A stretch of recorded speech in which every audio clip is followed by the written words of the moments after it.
Je m'appelle Jean-Yves Bouchot, j'ai un certain âge, je fais pas mal d'activités parce que je n'aime pas rester sans rien faire. Je suis diacre permanent dans l'Église catholique, je suis coprésident d'une association qui s'appelle CACSI, qui accueille des réfugiés sur Chanteceau. Je suis écrivain, je viens de finir mon 8e roman, je suis musicien parce que je crée et je compose, et puis je réfléchis. Et puis j'imagine, et puis voilà. Je trouve que le confinement était absurdement oppressant, outrancier par rapport au respect de la vie humaine. C'est-à-dire que les gens ont été réduits à leur corps. Ce qui n'avait plus que de la valeur, c'était leur corps. Leur âme, la vie sociale, non, ça n'a pas de valeur. Du moment qu'on sauve votre corps, tout est dit. Et je pense à ma mère qui est décédée il y a 1 an, qui était en EHPAD, qui avait eu un AVC, impossible de communiquer au téléphone parce qu'elle parlait presque plus, et je le visitais toutes les semaines, et puis je lisais une page d'évangile, elle avait toute sa tête, mais je l'imaginais encore vivante, et je pense, moi, peut-être avec ma colère et mon esprit de liberté, que j'aurais fait le forcing pour aller la voir, quelles que soient les indications d'interdiction.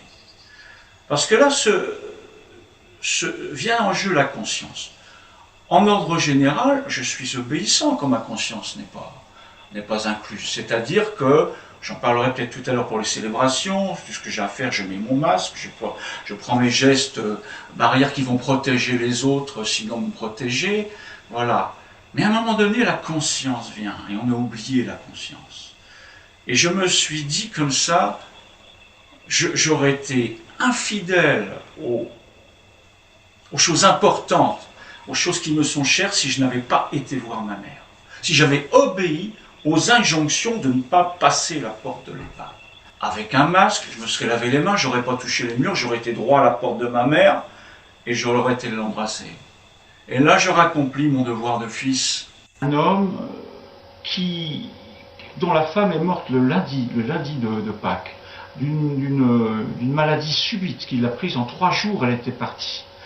Et il a dit, j'ai pas pu la voir. Ou quand on m'a accepté que j'aille dans sa chambre, elle était branchée de partout, elle avait déjà plus sa conscience, et j'ai eu l'impression qu'on nous avait volé la dernière rencontre, l'essentielle rencontre. Et là, il dit, j'ai pas fait mon deuil, je suis dans la souffrance. Et même quand on a été au crématorium, ça s'est passé comme ça. Et il faut absolument qu'on fasse quelque chose. Et était dans un manque, le deuil n'est pas fait, la souffrance n'est pas faite. On a interdit, ça c'est insupportable, on interdise aux gens qui s'aiment de se rencontrer à la toute fin. C'est insupportable. Là, il fallait désobéir. L'appel à l'insurrection, mais je m'en fous, totalement. Il faut désobéir. Parce qu'on ne peut pas laisser faire des choses comme ça. Si on avait 50 millions de morts comme pour la grippe espagnole, en 17-18, mondial, si on avait des morts à toutes nos portes, je dirais attention, Scar, geste barrière, pas de problème. C'est pas le cas. C'est pas le cas. Chez nous, on n'a pas vu, moi je ne connais pas quelqu'un, par exemple, autour de chez nous, qui est décédé de ça, qui est décédé du Covid. Alors je ne suis pas inquiet pour prêcher encore une recrudescence des gestes barrières. Quand on considère que 9 personnes sur 10, je crois avec plus de 80 ans, qui sont décédées du Covid, là, ben, on se dit a posteriori, c'est facile de lire maintenant, mais je ne le dis pas pour incriminer le gouvernement, mais on se dit peut-être qu'on aurait dû laisser aller au travail des gens qui avaient moins de 60 ans et pour que l'économie ne s'autodétruise pas comme ça et qu'on surveille plus. Mais on se dit ça après. S'il y a une recrudescence, je pense qu'on ira vers ce système-là, parce qu'autrement, on fout en l'air un pays et c'est peut-être aussi dommageable. On ne peut pas vivre dans la défiance, il faut une confiance. Et là, on apprend à avoir une confiance relative. Si l'on a une confiance totale et absolue, c'est un gourou qu'il nous faut. Voilà, c'est l'homme providentiel. Hein, c'est le Trump qui se... Et non, on rentre d'une conscience relative, précautionneuse, apportez vos exemples, etc.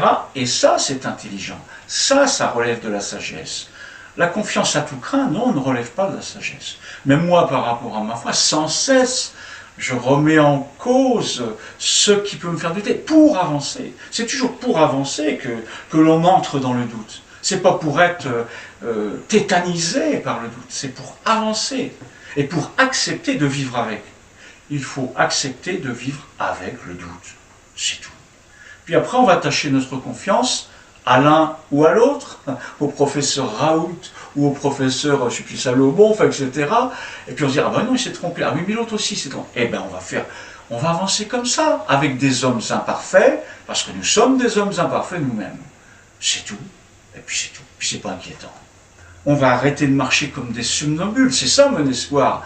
Et quelle que soit la réponse qu'on va apporter, non, je ne crois pas en Dieu, je crois en telle spiritualité ou pas du tout, c'est pas grave, du moment qu'on se pose les questions.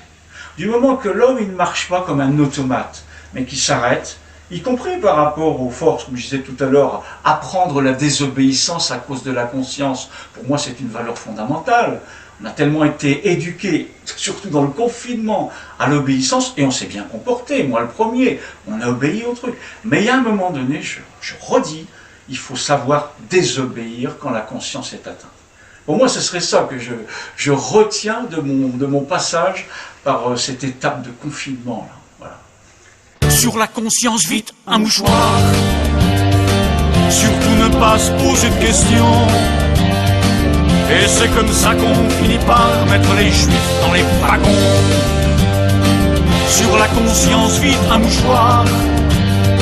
Surtout ne pas se poser de questions. Et c'est comme ça qu'on finit par mettre les juifs dans les wagons.